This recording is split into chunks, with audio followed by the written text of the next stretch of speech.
In the humid shadows of Mombasa, Juma's family once spoke of him as a hero. For 2 years, his life in Kuwait City was a masterclass in discipline.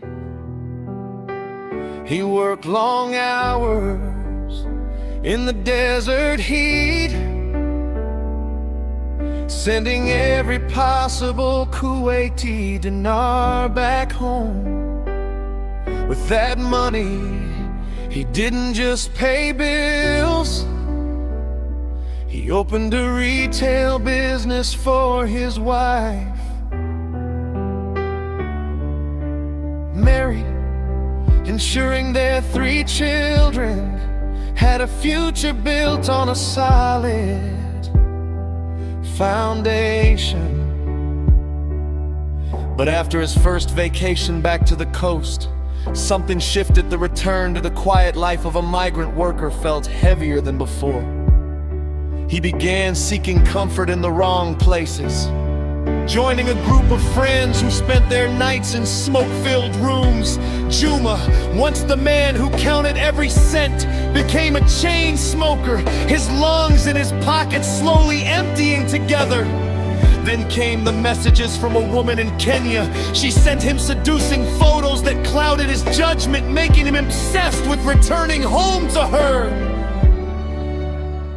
His mind became a battlefield of guilt and desire.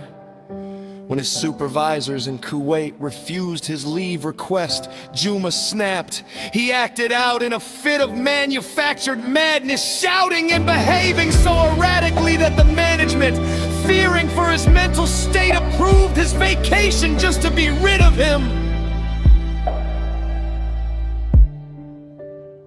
With his leave approved and his pockets full of his remaining savings, Juma's confusion only deepened.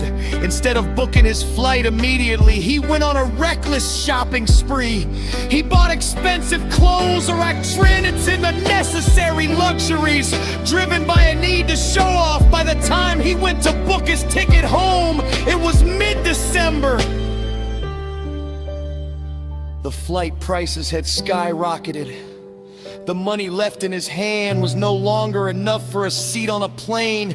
Panic turned into a strange, dark surrender. Instead of seeking help to top up his fare, he spent the next few days with his party friends, using the last of his money to drown his sorrows one by one. Those same friends packed their bags and left for the airport, leaving Juma alone in the empty staff accommodation. As January approached, the calls from Mombasa turned cold. Mary, realizing no money was coming for the children's school fees and seeing her business stall, lost all respect for him.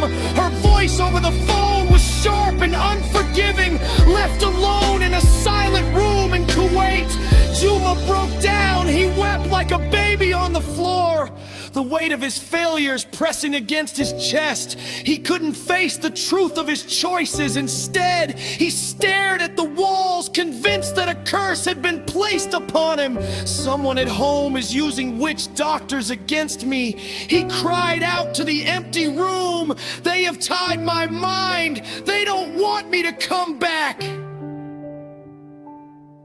Outside, the world prepared for the new year. But for Juma, the sun had set on the life he had worked so hard to build.